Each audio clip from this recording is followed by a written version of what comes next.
Pancake pisang enak manis.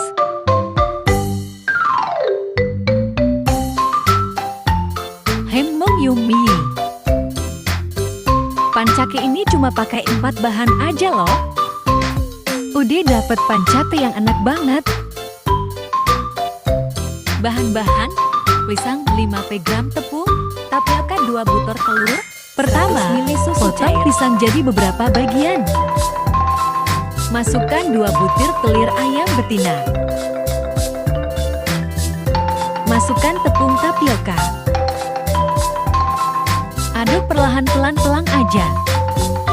Tambah susu cair, jika suka manis tambahin gula ya. Aduk rata.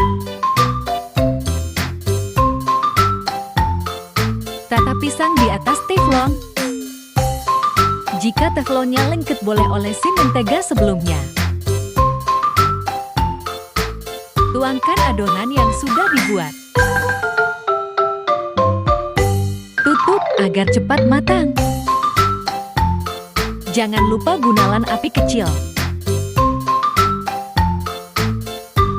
Ini tadi sudah dibalik tapi sobek jadi ditimpa lagi adonan. Balikkan adonan secara perlahan.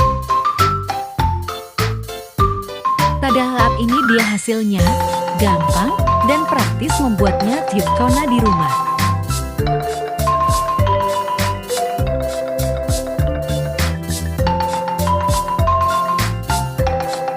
Selamat mencoba. Terima kasih sudah menonton video ini. Semoga resepnya bermanfaat ya bun. Bantu video ini dengan cara like, share, dan subscribe. Terima kasih banyak.